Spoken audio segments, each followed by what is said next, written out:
بسم اللہ الرحمن الرحیم الحمد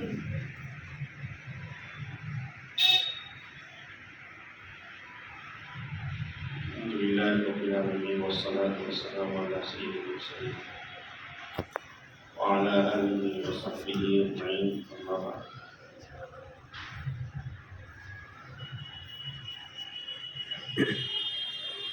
کل سے طبیعت کے اندر اتنا زیادہ اطمینان اور عجیب کیفیت ہے، پورا وجود ہل گیا ہے۔ ایسا محسوس ہو رہا ہے کہ کیا سے کیا ہو گیا۔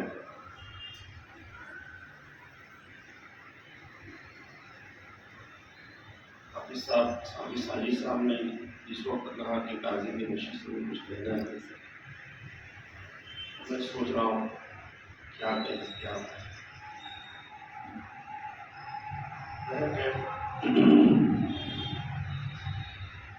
میں مدرسہ نوید القرآن کی دفتر میں بیٹھا ہوا تھا تو وہیں پر کسی کا فون آیا، غالباً میں مہمان کے لیے حساب کا انتقال ہو گیا، انہوں نے سنایا طلبہ کا مجمع ہے اور ہمارے حضرت مفتی صاحب نام برکات کی عادت کی یہ بات بیان کرتے علماء اور طلبہ کے ملنے۔ جیسے ہی آفس کے کلر جو ہے پولیس میں انہوں نے یہ کہا انا للہ وغیرہ پڑھنے کے بعد فوری طور پر جو پڑھے ہوئے قرآن ہے اس میں سے ایک قرآن فوراً بخش دیا۔ ہمارے حضرت دعوت برکات کی عادت ہے اور طلبہ علماء کو اور اپنے ماتحتوں کو اس کی ترغیب دیتے ہیں۔ میں بھی اسی ترغیب کے پیش نظر یہ بات آپ لوگوں کے سامنے بیان کر رہا ہوں۔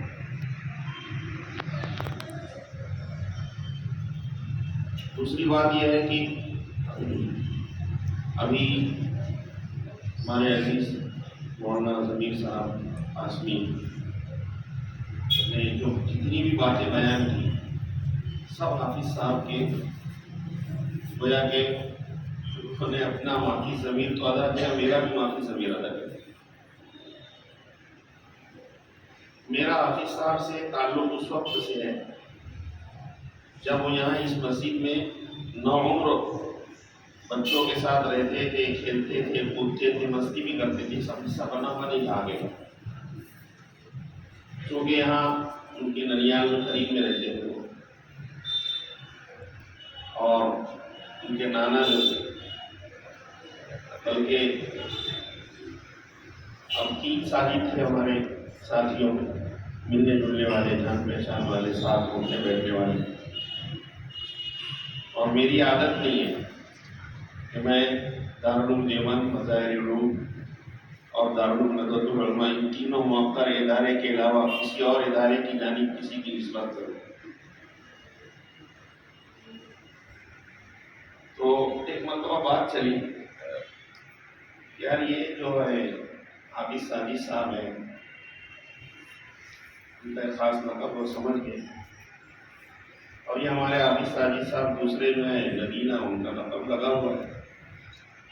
تو وہ جب اس وقت کونسل میں اس مسجد میں رہا کرتے تھے، ہم لوگ بھی قاری خان صاحب کی برکت سے اور ہمارے بزرگ مولانا عجیب الرحمان صاحب ان حضرات کی وجہ سے یہاں رہا کرتے تھے۔ تو حافظ صاحب کے جو نانا تھے وہ حافظ صاحب ان کو نانا ابا کہتے تھے، یعنی والد ابا بھی کہتے تھے، نانا بھی کہتے تھے۔ اور چونکہ ان کے نانا جو تھے ان کا معمول تھا مسجد ہی میں اکثر رہا کرتے تھے، تو حافظ صاحب بھی اکثر مسجد میں رہتے تھے، بلکہ وہ نوعمر بچوں کے ساتھ اس مسجد سے میں سمجھتا ہوں اس وقت 11-12 سال کی عمر رہی ہوگی یہ لوگ،